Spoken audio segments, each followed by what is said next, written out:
sejam bem-vindos a mais um Falar Informal. O tema do programa de hoje é o estado da cultura em Portugal. Como sabemos, os artistas precisam do público e o público também precisa dos artistas.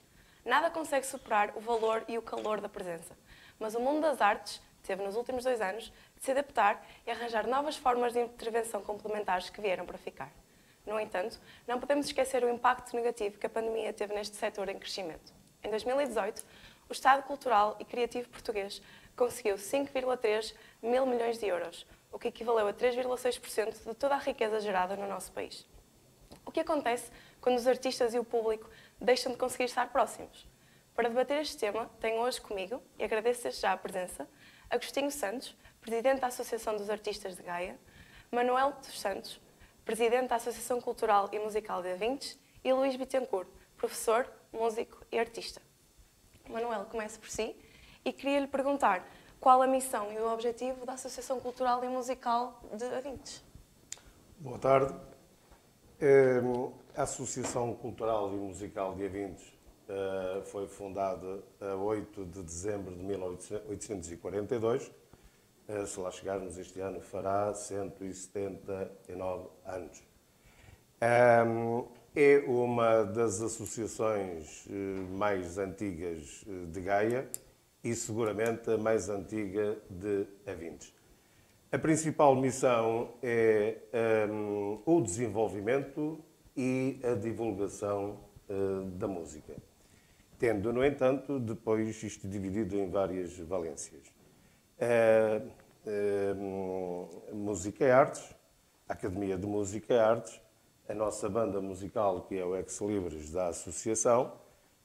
Temos depois a dança, o balé, e temos ainda para apoiar as famílias que necessitam de um centro de apoio aos garotos que necessitem dessa coisa.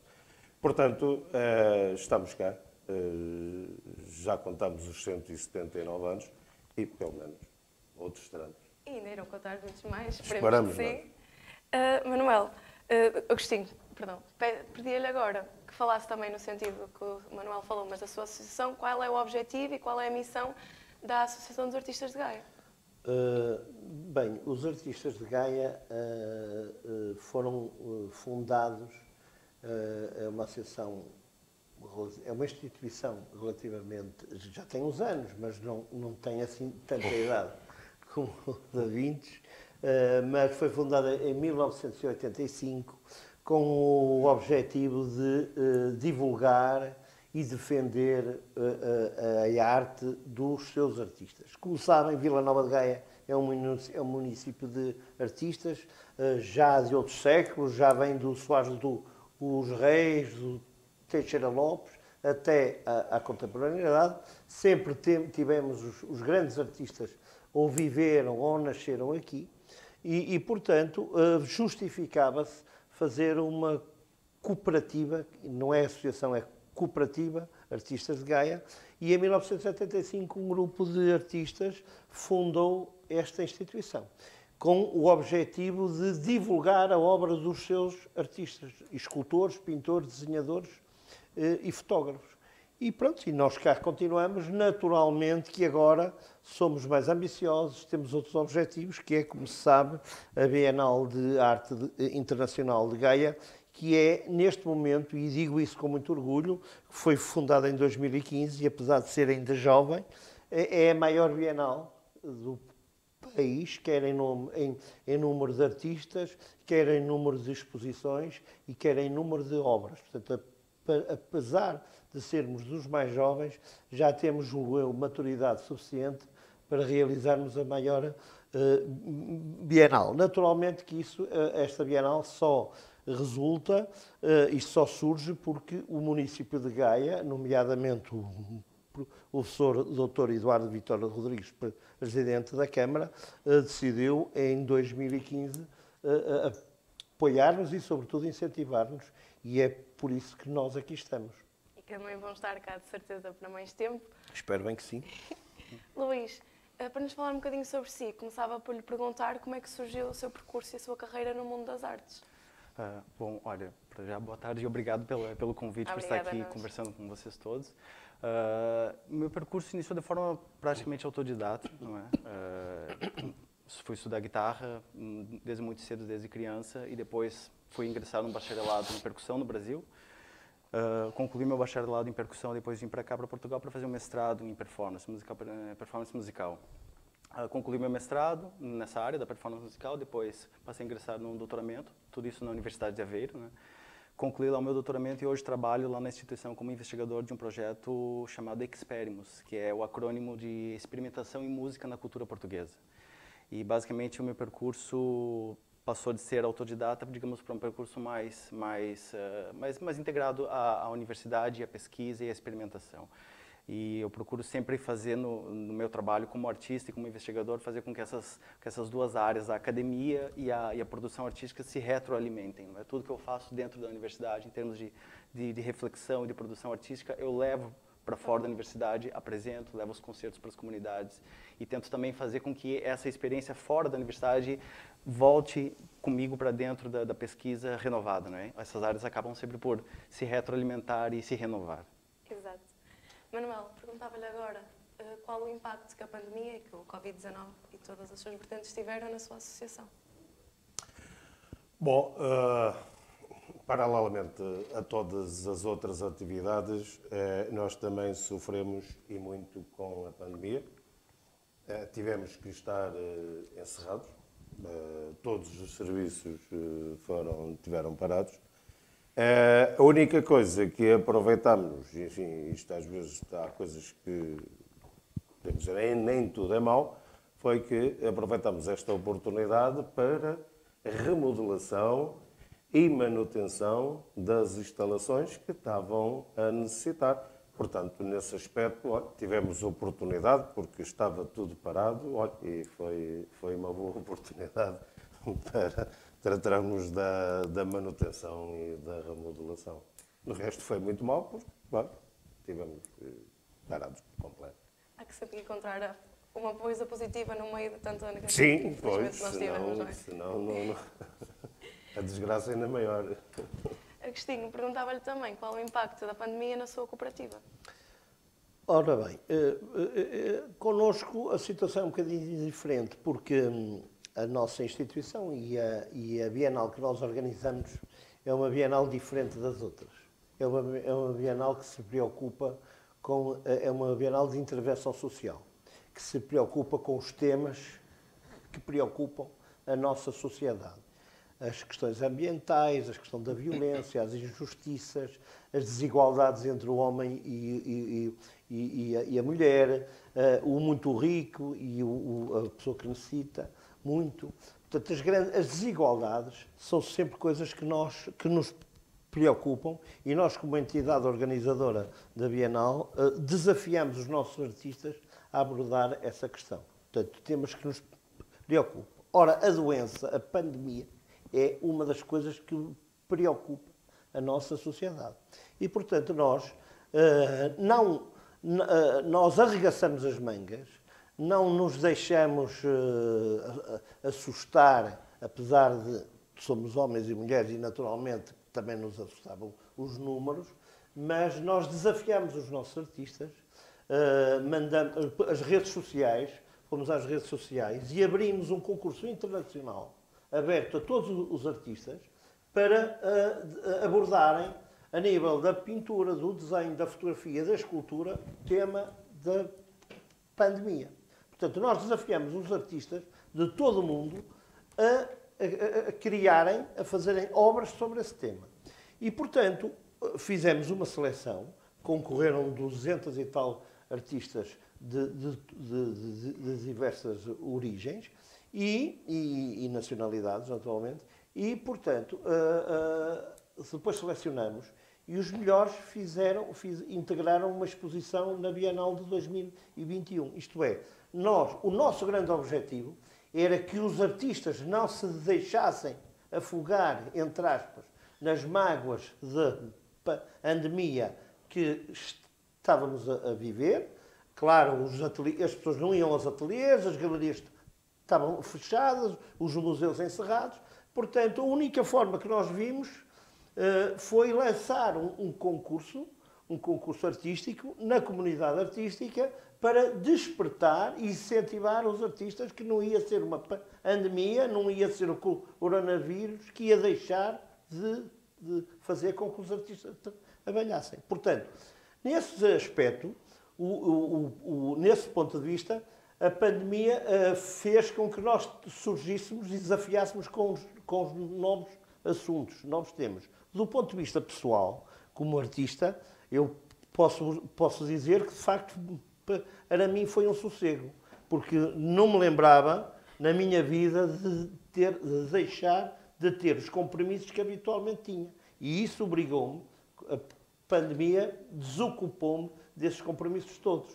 E, portanto, fiquei mais liberto para pintar e desenhar. E posso dizer que eu fiz 2 exposições, uma na Galeria Municipal da Câmara de Matosinhos e outra no Museu da Guarda, exclusivamente durante o período da pandemia. Portanto, eu, sinceramente, acho que o que é necessário é aproveitarmos todo esse tempo. Foi isso que nós tentamos fazer. Exato. Luís, também neste sentido, perguntava-lhe qual o impacto da pandemia na sua carreira, quer na parte da faculdade, como falou, quer na parte de fora. Certo. Olha, diversos impactos a diversos níveis, não é? É difícil até de estabelecer uma ordem cronológica, o que afetou primeiro, o que afetou depois, não é? Mas eu passei por diversas fases, porque acho que no início tive um pouco da sensação no qual o Agostinho estava a falar, mesmo de aquele relaxamento, de saber que os compromissos agora está tudo em stand-by, não é? Algumas reuniões agora já não são tão urgentes, não vamos aos lugares, não se podia ir aos lugares. Então, passei por uma fase inicial bastante assim de, ok, tem um pouco mais tempo, vou ler mais, não é? Vou produzir mais, vou tocar mais, compor mais, enfim. Essa foi uma das fases. Ao mesmo tempo, depois, teve uma fase de apreensão, não é? E um estado psicológico um pouco mais de tensão, porque não só pela questão dos concertos cancelados, dos eventos que não aconteceram, e eu estou a falar também não somente de eventos adiados, mas eventos que foram mesmo cancelados, saíram das agendas, né? Mas teve essa fase um pouco mais apreensiva também, que se reflete naquilo que nós fazemos enquanto artistas, não é? Qualquer prática artística é extremamente emocional, nós nos colocamos naquilo, né, com corpo e alma, como se diz, e às vezes é difícil produzir a arte sabendo que há problemas de uma dimensão tão grande quanto a que nós enfrentamos. Então teve um pouco dessa calmaria inicial para se concentrar em si próprio, depois um pouco de tensão, e diria que posteriormente passei por uma fase que durou mais tempo, que era uma fase mesmo de reflexão em relação àquilo que eu fazia enquanto artista. Eu acho que a arte que eu produzo, ela se tornou um pouco mais engajada politicamente e também socialmente, né? Eu tenho uma pesquisa que eu já desenvolvo há muitos anos, que é relacionada ao uso da água como instrumento musical, não é? Instrumento de percussão. E até a própria utilização desse elemento para se produzir música, não é? Me fez refletir a que ponto onde é que nós vamos chegar com os nossos recursos hídricos, não é? Até onde que esse vírus, que essa pandemia que nós enfrentamos não é um reflexo também do nosso próprio comportamento em nossa casa, com as torneiras, com lixo, com todas essas coisas. Então, eu diria que, passado essa fase de calmaria, essa fase de tensão, veio a fase da reflexão, em pensar realmente como artista o que eu estou a fazer, qual é o meu papel aqui, e nesse sentido eu penso que a minha arte se tornou um pouco mais engajada socialmente e politicamente, e com as questões ambientais, sobretudo. Okay. Manuel, perguntava-lhe agora quais foram os reajustes necessários para conseguir chegar até aos teus garotos, como falou há bocado, até aos alunos da associação. Bom, tivemos que utilizar os canais que tínhamos disponíveis, ou seja, utilizando a internet. E, basicamente, funcionarmos com as aulas online. Obviamente que isto houve aqui um período de adaptação, porque as pessoas não estavam habituadas a este tipo de aula. Era ali tivemos aqui dentro deste período um período de adaptação, mas no final acho que conseguimos o nosso objetivo, que foi não que os alunos não ficassem sem digamos, o ensinamento do professor, e que pudessem, digamos, acompanhar o desenvolvimento da música mesmo durante este período. Portanto, basicamente, utilizamos a internet para o uso das aulas online. Exato. Agostinho, neste sentido também, e falou há bocado das exposições criadas com o tema do Covid-19, as obras, quais as estratégias, além dessas, que a cooperativa utilizou para dar a volta às dificuldades que a pandemia veio trazer? Bem, dar a volta era continuar a nossa atividade. Nós dissemos sempre que não ia ser um vírus que ia diminuir a nossa vontade de fazer coisas. Claro que houve algum tempo que as coisas tiveram que encerrar, nós também tivemos encerrado, mas continuamos a motivar os artistas a trabalharem nos seus ateliês e, ao mesmo tempo, sempre convictos que nós íamos fazer exposições resultantes nesse espaço de tempo. Naturalmente que avançamos com a Bienal. A Bienal abriu em abril de 2021. Havia muita gente que achava que não devíamos fazer a Bienal ao vivo, mas sim a nível online. E eu recusei-me sempre nisso. Felizmente, a Câmara Municipal e o Presidente da Câmara também nos incentivou a continuarmos e fizemos ao vivo, portanto abrimos em abril, portanto tínhamos acabado de sair, ainda estamos mais ou menos, mas olha, foi um êxito porque tivemos 509 artistas a participar, de 11 nacionalidades, tivemos mais de 1000 obras. E nós não nos limitamos a fazer a Bienal em Gaia, nós também vamos ao encontro de outros municípios. E, portanto, nós vamos fazer exposições com artistas da Bienal de Gaia e fizemos em 8 municípios. Portanto, e fomos observados, tivemos a visita em todos os locais que fizemos, em Gaia e nos 8 municípios, cerca de 75 mil pessoas. Portanto, isso quer dizer que as pessoas também tinham necessidade de sair de casa e ir ver eventos culturais. E foi isso que aconteceu, não estou nada arrependido. Foi, de facto, uma decisão difícil. Foi uma decisão, porque sabendo até que havia outras prioridades, mas a cultura, não nos podemos esquecer, que é um meio muito importante e não podemos desanimar. Sabemos que a cultura e a arte não alimenta a barriga, mas alimenta o espírito e, portanto, é muito importante nós não desanimarmos. E, portanto, o que nós, nos Artistas de Gaia e na Bienal, dissemos sempre era que não ia ser um vírus que nos ia fazer desistir dos nossos objetivos de fazer a Bienal em Gaia e cada vez mais com diversidade e qualidade, que é esse o nosso grande objetivo. E, portanto, a estratégia que nós utilizamos foi, sobretudo, insistência, não desistir e incentivar os nossos artistas a continuarem a fazer as suas obras. E foi isso, e não estamos nada arrependidos. E a aderência do público também mostrou Foi muito bom, sim, foi muito bom, porque havia aquela ânsia do público em visitar, voltar às exposições. E foi isso que aconteceu. Luís, perguntava-lhe assim também quais as estratégias que adotou na sua carreira para contornar os efeitos da pandemia. Pois, foi um contorno difícil, né? Acho que para todo artista foi difícil. No caso da música, em particular, da performance musical, no meu trabalho, em particular, que é muito voltado mesmo para performance ao vivo, não é nem tanto a produção dos discos, claro que isso tudo faz parte, discos, registros fonográficos, tudo isso faz parte, acho que, de quem trabalha com a música. Mas no meu caso, eu acabei me voltando, acho que naturalmente, mais para a tecnologia. Todos os artistas foram para o cenário online, né? Fazer concertos online, nós tivemos aquelas enxurradas de concertos Zoom, não é? Que no início foi tudo muito interessante, depois, num certo ponto, acho que até as pessoas saturaram um pouco daquilo, né? Mais um concerto online. Até porque nós perdemos a dimensão do que é estar mesmo numa performance ao vivo, não é? O vídeo e a ferramenta online, são dispositivos, são ferramentas fantásticas, mas elas nunca vão substituir o que é a experiência de estar num concerto, não é? Ou de estar numa exposição, acho que elas não substituem. São outros meios, não é? Mas no meu caso, as estratégias acho que foram muito mesmo para a organização do meu material pessoal, não é? Organização do website, catalogar alguns trabalhos que eu faço, atualizar, né, todo esse aparato online que os artistas usam. E também acho que as colaborações também. Isso foi uma coisa importante, né? Porque acho que as pessoas também, os artistas e todo mundo em geral, percebeu que é possível, né, nós nos aproximarmos e realizarmos colaborações à distância, não é? Trabalhar remotamente. Então, acho que passei por um período também de bastante colaboração com outros artistas, com outros investigadores. Inclusive, nós chegamos a realizar também pesquisas, né, fazendo aquilo que era possível fazer. Nós entrevistamos até nesse projeto que eu trabalho na Universidade de Aveiro, o Expermus, nós entrevistamos até uma série de artistas que estão aí dedicados à produção de música no cenário experimental português, não é?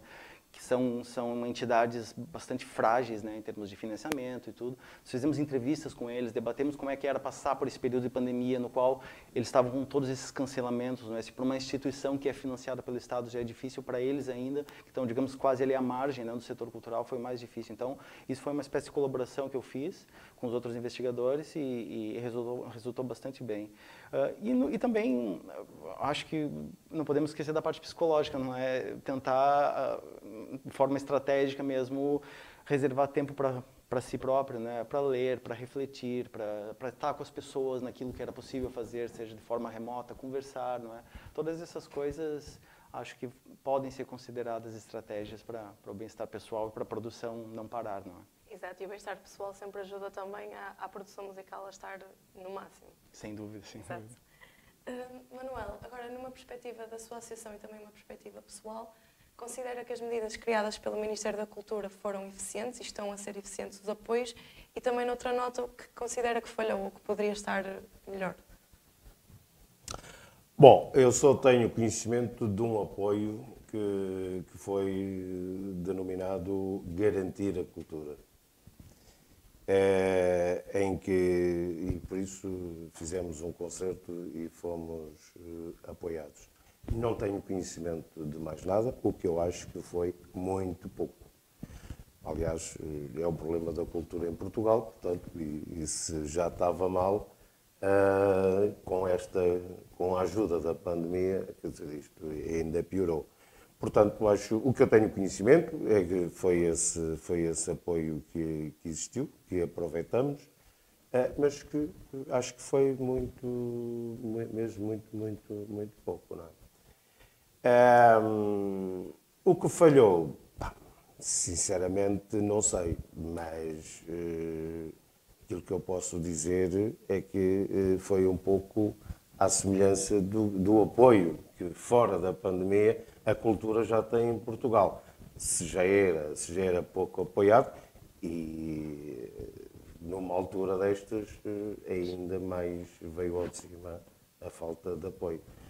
Vamos lá ver. Eu acho que o futuro os nossos governantes deviam olhar um pouco mais para a cultura, para ajudar os nossos jovens a desenvolver, porque no caso da música está provado que faz muitíssimo bem ao ser humano, ajuda na sua parte intelectual e no seu desenvolvimento. E era muito importante que todos tivessem acesso e direito a ela. Portanto, por aí já seria uma boa possibilidade. Vamos ver. Agostinho, perguntava-lhe assim também, na sua opinião e na sua visão, se considera que as medidas criadas foram eficientes e o que é que falhou ou poderia ter sido melhor implementado. Ora bem, antes de lhe responder diretamente a essa questão, eu tenho que lhe fazer uma contextualização. Isto é, não nos podemos esquecer que é norma as mentalidades das pessoas, aquilo que eu dizia há pouco e reforço, as mentalidades da maioria das pessoas, nomeadamente de alguns governantes, é que a cultura ainda é vista como um lado secundário. E, portanto, a normalidade já é o que é, já funciona com algumas deficiências, em caso de calamidade como a que vivemos, ainda pior. Mas nós, antes de agentes artísticos, somos homens e mulheres. E somos pessoas de bom senso e de boa fé. E, portanto, não vamos estar a criticar um Estado que, de repente, num abrir e fechar de olhos, teve dificuldades, era preciso arranjar os médicos, era preciso arranjar enfermeiros, era preciso arranjar as vacinas, portanto, que fizeram um investimento que não estavam a contar com isso. E as câmaras municipais também. A nossa Câmara Municipal de Gaia investiu muito dinheiro do seu orçamento que não estava a contar e, de repente, teve que, naturalmente, a Câmara teve que solucionar e resolver as grandes questões. E, por isso, naturalmente, que não há nenhuma mina, o dinheiro não nasce. E, naturalmente, que para acudir a uma situação de calamidade, tiveram que, naturalmente, outras áreas tiveram mesmo ser novamente ser consideradas secundárias. De qualquer forma, no nosso município, houve um subsídio que a Câmara Municipal de Gaia atribuiu à Federação das Coletividades e que a Federação das Coletividades decidiu fazer a distribuição, como entendeu, a diversas coletividades. A nossa Cooperativa Artistas de Gaia foi uma das contempladas. Não é muito, é verdade, não foi muito, mas foi alguma coisa. E eu julgo que a maioria das coletividades, não tenho aqui ao dispor, não pertence à Federação das Coletividades, mas a Federação das Coletividades teve à sua disposição uma quantia que a Câmara de Gaia dispôs para acudir às questões de emergência que as instituições. Eu sei que houve instituições de Vila Nova de Gaia que tiveram situações muito difíceis e que tiveram que fechar as suas portas. E a Câmara de Gaia, tanto quanto eu sei, tentou resolver essa questão. Agora, é evidente que é o ideal, que a cultura de geração em geração nunca foi tratada de igual forma. E, portanto, ainda há pessoas que pensam que a cultura é uma coisa secundária. E, portanto, e não é só, com todo o respeito que eu tenho com tudo, não é só a música que faz bem à saúde, todas as expressões artísticas faz bem à cabeça, à sanidade das pessoas. Todas as expressões artísticas, a arte, o teatro, a música, a poesia, todas essas expressões. E, portanto, o Estado deve, naturalmente, de criar condições para que a cultura viva razoavelmente bem. Mas só se pode exigir a esse Estado e a essas autarquias quando tudo está resolvido. Ora, quando acontece o que aconteceu, esta situação de calamidade que ninguém esperava, naturalmente, nós, além de sermos artistas, somos também seres humanos, somos sensíveis às questões, a ver morrer pessoas, a pessoas ficarem sem recursos para resolver os problemas essenciais das famílias. E, portanto, eu não posso dizer o que falhou, não posso dizer, eu acho que o mais correto é considerar o que foi feito de positivo para resolver os problemas da pandemia. E foi feito muito, quer a nível do país, quer a nível da Vila Nova de Gaia. Agora, naturalmente, a cultura nunca foi rica. Nunca os orçamentos governamentais e os orçamentos dos municípios nunca foram muito generosos, porque têm outras prioridades e nunca foram. Mas dentro das circunstâncias, dentro da situação que vivemos, foi possível. Luís, faço-lhe a mesma questão a si. Do ponto de vista da sua carreira e de artista, se considera eficazes as medidas criadas pelo Ministério da Cultura? Olha, antes de mais também eu preciso dizer que eu falo de uma perspectiva um pouco privilegiada, não é? No caso pelo trabalho ligado à academia e à investigação. Então, acho que não seria justo eu estar aqui falar em frente aos artistas também. Também não tenho pretensão de representar toda a classe artística, nada disso, mas realmente é preciso deixar claro que o meu trabalho também, o trabalho artístico, não foi tão afetado assim em termos financeiros, justamente por causa do suporte institucional que eu tenho, financeiro do próprio trabalho universitário. Mas o que é importante também aqui reforçar, assim como o Agostinho falou, as artes têm um papel fundamental mesmo para a formação do ser humano, não é? E isso é mais do que sabido. E quando eu falo artes, eu estou tentando incluir todas as manifestações, não falo só da música, falo de tudo, desde o grafite que nós vemos na parede das ruas, até a performance, a pintura, o que for.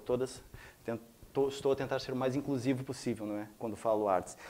Agora, uma coisa, eu acho que isso, em particular para os governantes, não é? Se teve uma coisa que ficou bastante claro durante esse período pandêmico, foi que o setor cultural, que já é frágil, se tornou precarizado, né? Completamente, quase que soterrado nesse período, pelo lado dos financiamentos, né? da manutenção. É um setor laboral sem garantias. As pessoas que trabalham não têm garantias, não têm patrões, não é? São basicamente, pronto, é muito frágil, é um setor muito frágil. E a pandemia veio escancarar isso, né? A pandemia trouxe isso mesmo, olha, o problema é muito maior do que se pensava. Por outro lado, o que eu penso, pelo menos essa é a minha opinião, o que nos salvou atravessar esse período foram basicamente duas áreas primordiais, né? Que é a saúde, não é? E a cultura. Porque os dados estão aí para que todos possam ver. Aumento nas vendas de livros online, consumo de performance, compras de discos, compras de obras de arte, tudo isso, visitas virtuais em museus, todas essas coisas foram basicamente estratégia das pessoas para se manterem em sanidade, não é? Então, se tem algum político que não percebeu que saúde e arte são setores, não são setores essenciais, são setores estratégicos, não é?